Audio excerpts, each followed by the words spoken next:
Hi, welcome to part 6 of this tutorial. So in this part, we're going to populate places in our data store. And not only are we going to populate places, we're going to provide offers to the user using our data store. But first, we need to create the classes for place and offers. So let's start with place. So in our source folder under mobile system app engine, in the package we'll say new class and say place.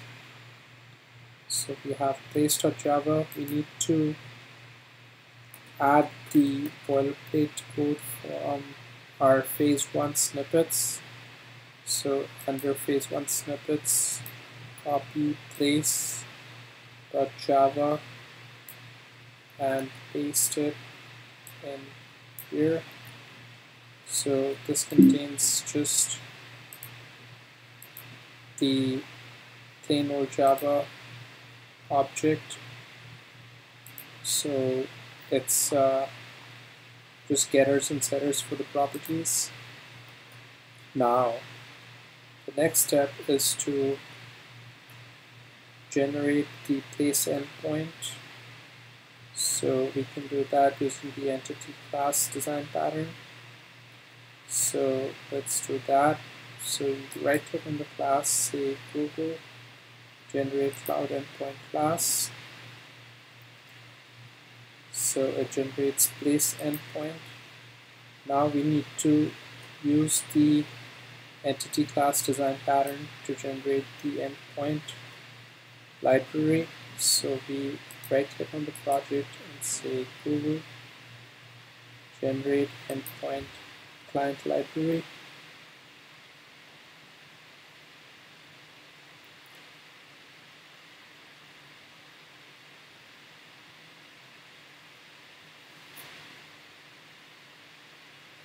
So once that's done, we get our endpoint client library for the place endpoint down here. Now we have to modify the client application, so we expand main activity.java, and we need to add a few methods here. So one thing we need to do is add the list of places async retriever. So if we go to our main activity O2 in our snippets file, we can see that there's a async task for list of places async retriever. So we can copy that into our main activity. Then we can add the call to list of places async retriever inside our on create, and so that goes in the on create method. Also before that, there's a results list that gets allocated, so we need to assign results list, and there's also the property called results list which we need to declare. So there. Now in our activity underscore main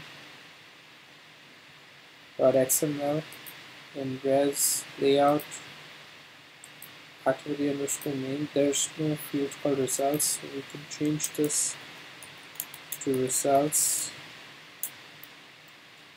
That will hold the results from our server. Now our list of places async retriever contains some compilation errors, so we can import the missing imports to fix those compile errors. Now the place class is already in our endpoint library, so we've imported all the missing imports now. We've modified activity_main. Now the next step is to upload some test data to our data store. But in order to do this, we need to look at a few things. So if we click on the uploading and downloading data link, you'll find that there's a section in this page which says a note for Java developers, and what it's saying is that we need Python 2.7, the data store admin app, and the Python SDK in order to accomplish what we're trying to do. Now I've already downloaded the Python SDK from that link, which is actually on here. So I'm going to, and my Python version is at 2.7, so I can just make sure that I have the right version of the app engine for Python SDK and make sure that I can install that. So if I run the installer, it's going to open this Google App Engine launcher, and I can drag it to my applications folder, and that should copy it to my applications folder. Now when I run it from the Google applications folder, I should be able to get it to extract the app engine runtime. And what this process does is that it adds some symlinks to our /user/local/bin.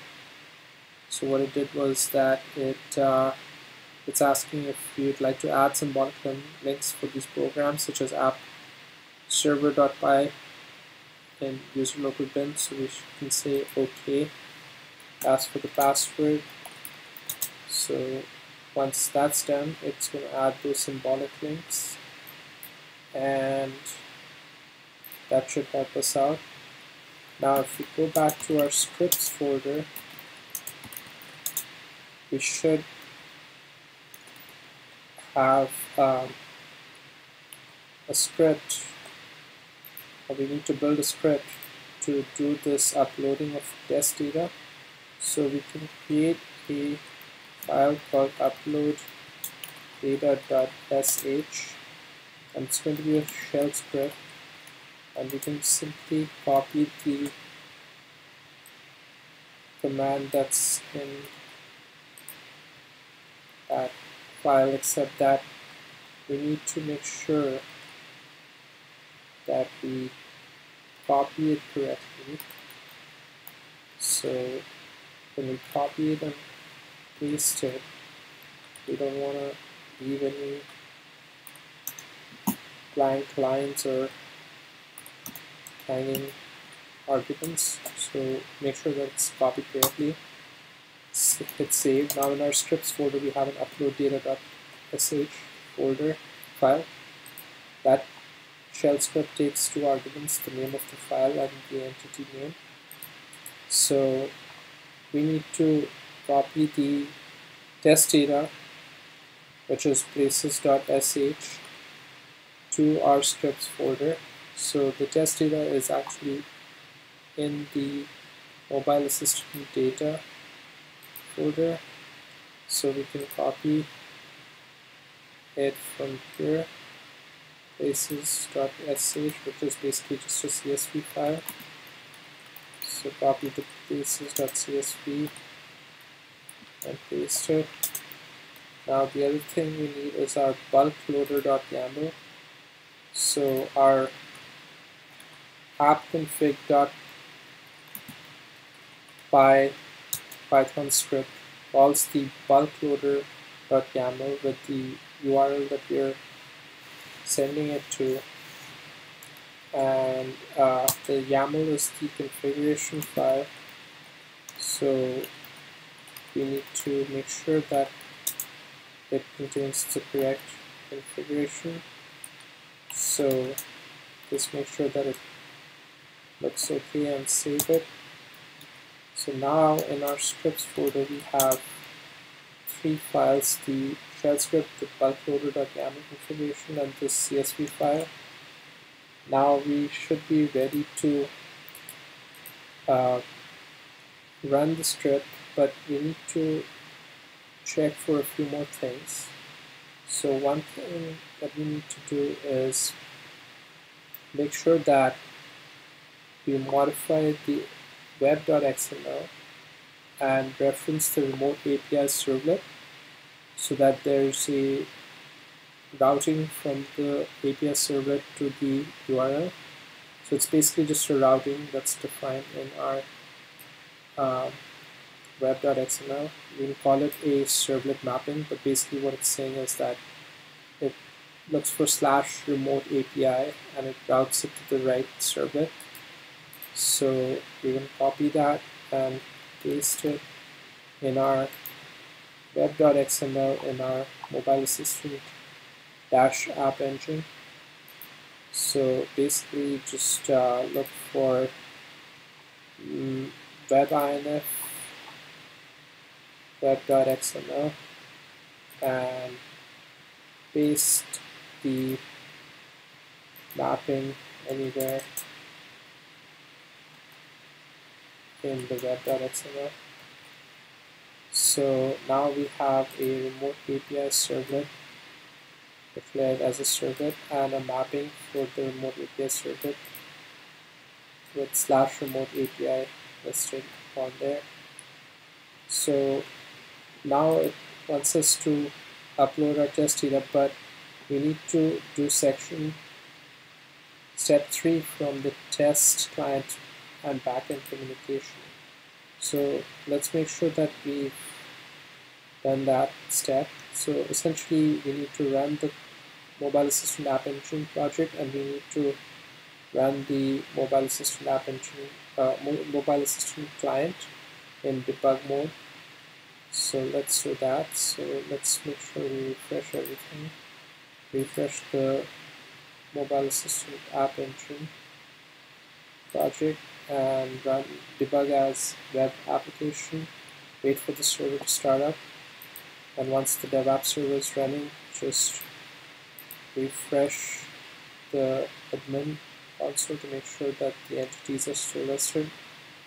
Now we'll go ahead and run the mobile assistant client as in debug mode. Now wait for that to launch, and while that's launching we're going to do a few more steps. So we're going to look at the admin console and see that there's 4 entries here. So once we refresh, there should be more because we just added it. So now we have 5 entries. So if we go back to the client, now it's saying no places found, which means that it ran the list of places async retriever, and in that retriever it found that there was no results, which means that we need to populate some data there in order to for it to find results. So we're going to upload the simulated data. So let's go back to our scripts folder and say /. First we'll add execute permissions to our shell script and then say upload data places.csv place, where place is the entity name. So once we run that, it's going to ask for the password. We hit enter, and now it says all entities successfully transferred. And we switch back to our admin, we hit refresh and then switch the entity to place and click on list entities. We now have two entities, the same ones which were in our places.csv file. So the next step is to rerun the client application to see if it can retrieve those places. So if we run the client application again, we should be able to see the places retrieved. So here it says a store at City One Shopping Center and a big store at some mall. So that's the two places that were in our CSV file. So now they were in the data store and they're in the client. So the next step is to make sure that we can display store information and add some more business logic. So we're going to do this phase 2 in our next tutorial. Thanks for watching.